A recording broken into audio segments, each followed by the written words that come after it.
Back at it today with another video, as in today's video we're going to be taking a look at the top 10 pitchers strictly for the 2023 season up to this point. Now real quick before we get into the video, I want to let you guys know that we're not ranking relief pitchers today, we're only going to be going over starting pitchers. Also, these stats that I list off today and rankings are going to be based off of today's date, which is Friday the 11th. A lot of these pitchers pitched this weekend, so the stats and numbers may be a little bit different than today's recording, so I'll probably post this Saturday or Sunday, but this is based off of Friday, August 11th. So with that in mind, let's get right into the rankings. Getting things started off at number 10, I have George Kirby of the Seattle Mariners. Kirby had a great rookie season last year, and this year he has gotten even better. On the year, on 136 innings, Kirby has posted a 3.32 ERA, a 1.05 whip, and 124 strikeouts. Kirby also has an 8.9 strikeout to walk ratio, which is by far the best in baseball, as Zach Eflin, who ranks second, has a 7.6. And what makes that stat even crazier is the fact that Kirby doesn't strike out a ton of batters. As I said, he has 136 innings on the year, and he's only struck out 124 batters, so he's not even striking out a batter an inning. Kirby just pounds his zone, he does not let anyone on base via the walk, and he is all in all one of the best pitchers in baseball this year. Moving on, at number 9, I have Shohei Ohtani of the Los Angeles Angels. Ohtani's pitching, in my opinion, actually flies under the radar because of how good of a hitter he is. On the year, Ohtani has pitched in 131 innings where he's posted a 3.24 ERA, a 1.07 whip, and 165 strikeouts, which ranks 4th in baseball. Ohtani is without a doubt one of the best strikeout pitchers in baseball, as he currently strikes out 11.4 batters per 9 innings, which ranks 4th in the league. Ohtani has a ridiculous slider and a triple digits fastball, and he is all in all one of the best pitchers in baseball today, and I have him coming in at number 9. At number 8, I have Zach Gallen of the Arizona Diamondbacks. I know 8 might seem pretty low for Gallen because he is having a great season, but a lot of the pitchers in the middle of the rankings today are putting up very similar numbers, so they're pretty much interchangeable. But like I said, Gallen is putting together another great season, as in 150 innings he's posted a 3.37 ERA, a 1.08 whip, and 157 strikeouts. He also has a 3.09 FIP, which ranks 6th in all of baseball, which actually suggests he's been pitching a little bit better than his 3.37 ERA.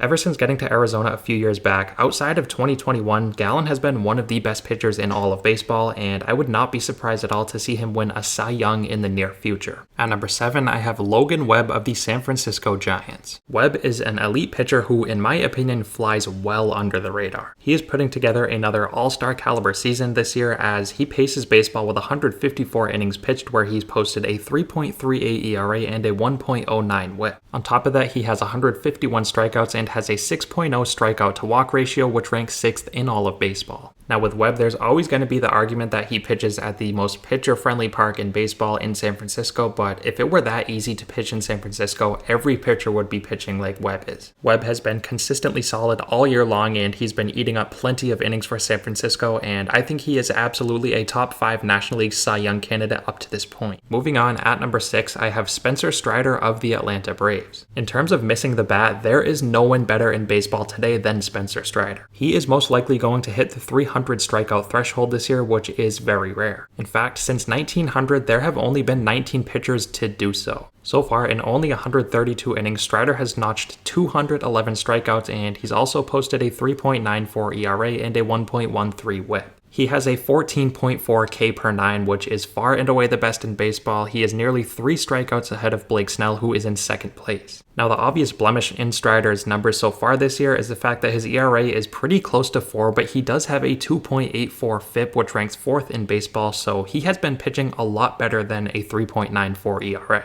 So as we head into the final few months of the season, I have no doubt in my mind that Strider's ERA is going to drop, and statistically speaking, come season's end, his numbers are going to be top 5. At number 5, I have Justin Steele of the Chicago Cubs. Steele is definitely the one pitcher that, back in April, I would not expect to see on this list. He has broken through and is putting together a career year, as in 121 innings he's posted a 2.68 ERA, which ranks 2nd in baseball, a 1.18 whip, and 113 strikeouts. He is clearly the ace of the Cubs, and if they want to make a run to the postseason, Steele is going to have to continue to pitch the way he has all season long. He's not the most flashy pitcher who's going to strike out 250 batters, but he knows how to get out, and he pitches to contact, and he does it very well. At number 4, I have Blake Snell of the San Diego Padres. On the year, in 124 innings, Snell has posted a league-best 2.61 ERA with a 1.3 whip and 164 strikeouts. He does currently hold an 11.9 K per 9, which ranks second in baseball, only behind Spencer Strider. But there are a few things that are holding Snell back from being ranked higher, and that is his 1.3 whip, as I mentioned earlier, and he also has a 3.6 FIP, which is almost a full run higher than his actual ERA. So while he does lead the league in ERA, and he is having a sensational season, no doubt about it, there is likely to be some regression over the final months of the season. I would most likely look at Blake Snell as an ERA closer to 3 rather than 2.6. Moving into the top 3, at number 3, I have Framber Valdez of the Houston Astros. This is one that some people may think is a bit too high, but Valdez, at least in my opinion, is a top 3 pitcher this year. In 142 innings, he's posted a 3.3 ERA, a 1.09 whip, and 144 strikeouts. He has certainly had his ups throughout the season, specifically when he threw that no-hitter a few weeks back. He, at his best, is unhittable.